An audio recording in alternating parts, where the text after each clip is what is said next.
The Blue in Both Our Flags by Yamum's Toenail, 69. Prologue. Vladimir sat tiredly behind his desk.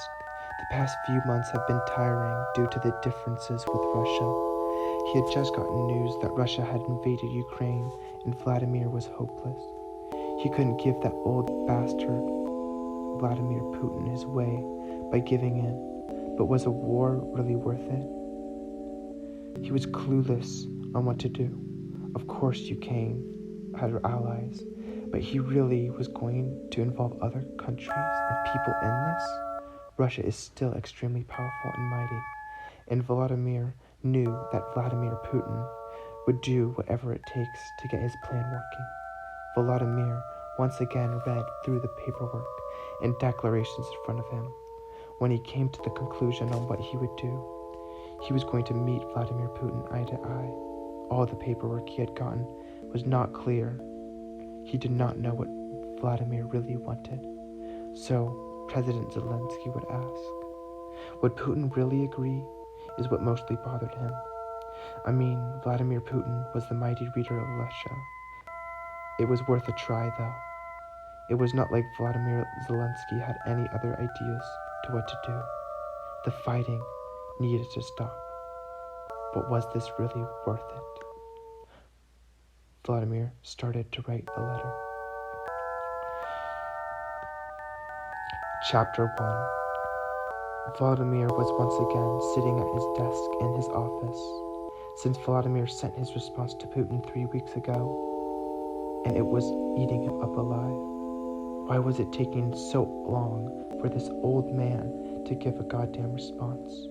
Or are there more important businesses he was busy with? Anyhow, it's not like he wanted to talk to Putin.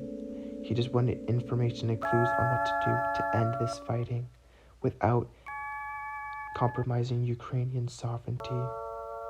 He felt like Putin was just ignoring him, but what could he do? He couldn't just storm into Russia.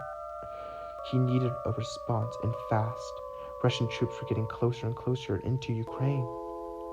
It's not like Vladimir wanted this to happen. He knew how dangerous it was to go into conflict with Russia. Their military was definitely stronger than Ukraine's.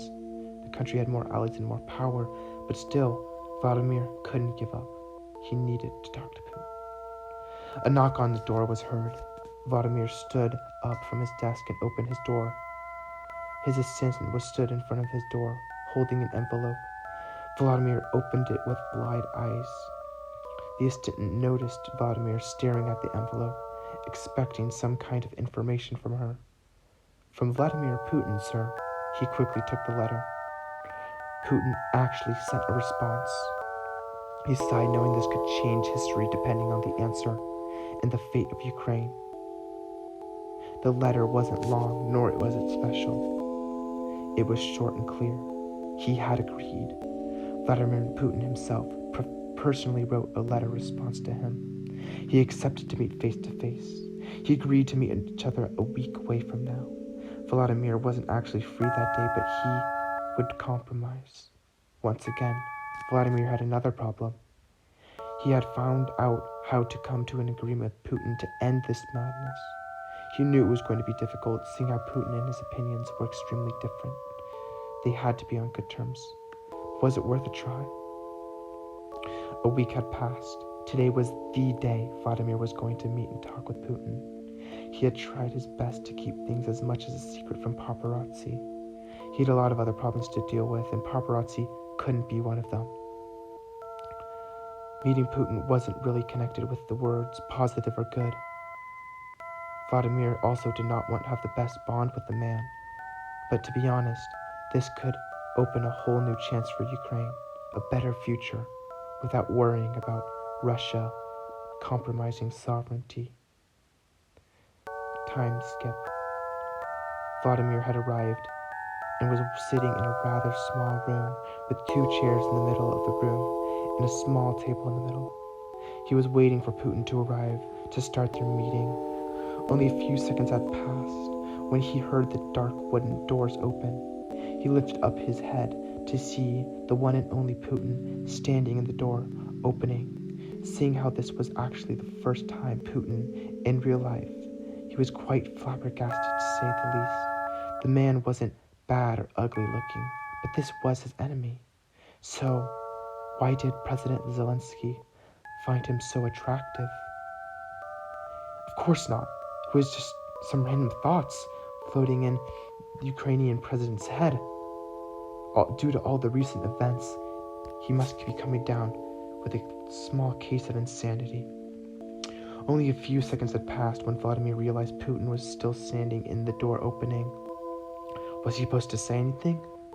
Greet him? Had he been staring at Putin this entire time? He became flustered. Hopefully he hadn't. Putin broke the silence by saying the first words. Greetings, Zelensky. Greetings. Putin sat down on the other chair across the table from Zelensky. Putin once again broke the silence, since Vladimir was just sitting there. What is it you want to discuss? Putin said stiff, staring in front of him, not looking at Zelensky. Zelensky, on the other hand, could not keep his eyes off the elderly man. Said man seemed to notice and gave us spider eyes. What is it you want to discuss? He once again asked, although it sounded a bit more of a command than a question. Vladimir built up the courage and spoke. I wanted to discuss our past experience in open face-to-face. A soft grunt could be heard from the other, not seemingly interested in the topic. Ukraine and Russia have been enemies for ages. Why won't you change things now? Vladimir gulped. Was Putin right? Where did the sudden urge to meet him emerge from? Why was it that he suddenly wanted to change things from how they were before? It could be the war, but you don't meet with the opposition during times of war. Give us all our land back, and by all, I mean all of Ukraine. They're said with words are we done, Putin stated. He sounded unbothered by this extreme demand and entire situation, and treated it like some sort of game. He did not take a single word from Zelensky seriously. It made him irritated. The old bastard. Who could he think he is? No, he could not let the rage get to his head. He had to find a solution without fighting or aggression. But this old bastard was making it painfully difficult to come with new solutions. Vladimir tried before Gather cut him off.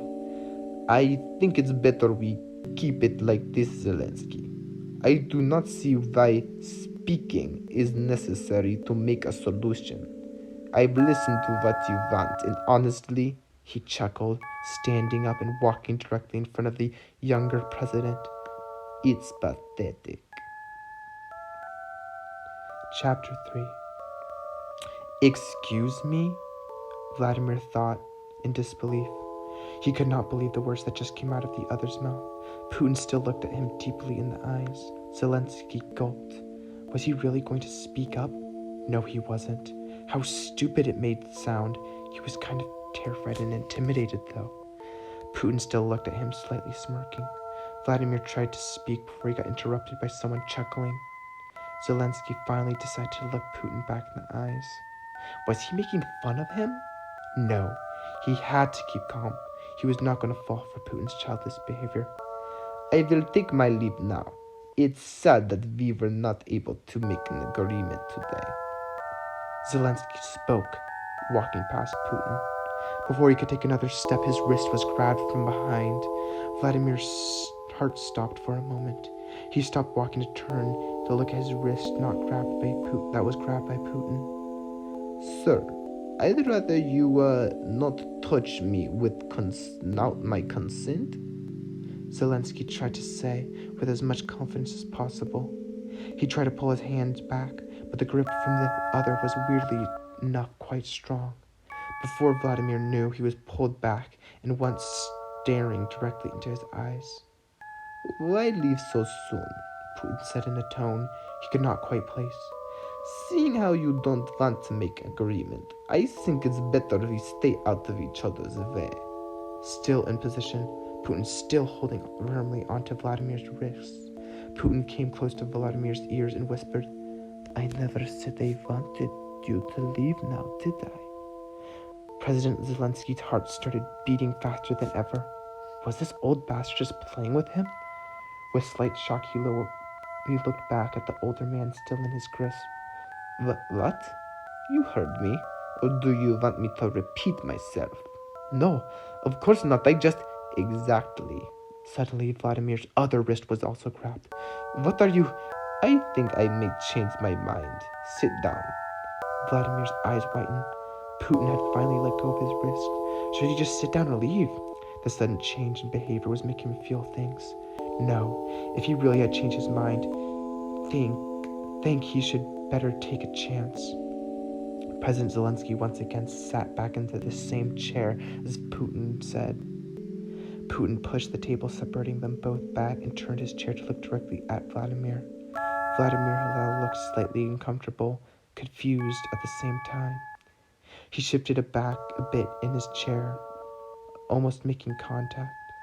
All this time, Putin did not take his eyes off him. He gulped once again and opened his mouth to say something, but nothing came out. Why do you keep staring at me like that? It's quite unprofessional. It's not my fault you look like that, Putin said mockingly. Like what exactly? So beautiful. What? Just then, Putin grabbed Zelensky's wrists again and went for a deep kiss. Zelensky, shocked by the move, stood in silence while Putin continued to kiss deeply into the Ukrainian president's mouth. As he took command, the president of Russia, with his powerful stance representing his country, continued to overpower the president of Ukraine and try to get access to the inside of Zelensky's mouth with his foraging tongue. Similarly to how the Russian army was invading Ukraine, Putin planned on invading President Zelensky's private parts. He quickly grabbed President Zelensky's, and with his bare strength, he ripped off President Zelensky's clothes, tearing his Giorgio Armani tuxedo that cost a fortune.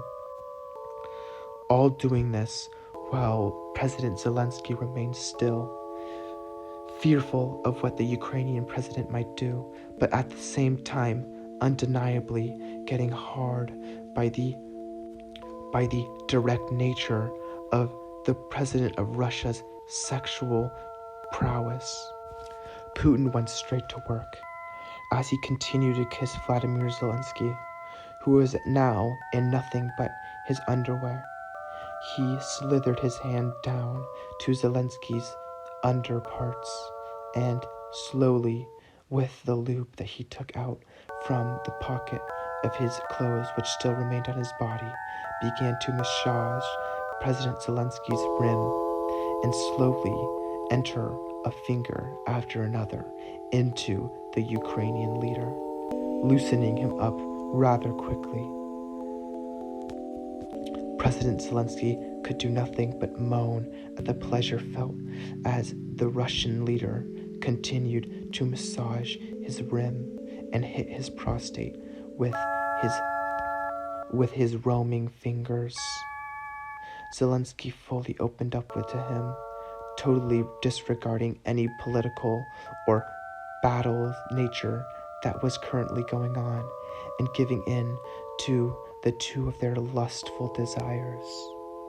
That's when Putin aligned his massive Russian flagpole, if you know what I mean, right above President Zelensky's hole and entered. All it took was a few strong and fearful pumps from the president of Russia to leave Ukrainian leader Zelensky panting for more. That being said, Putin, just as he finished entering President Zelensky, he was already done, climaxing in his hole. I hope you've had good trade agreement. Ukraine will be ours, and you are mine. President Zelensky was left speechless as the president of Russia walked out of the agreement table. There was President Zelensky, left on the table, panting, as the leader of Russia's splooge left the whole of the weak president of Ukraine. The end.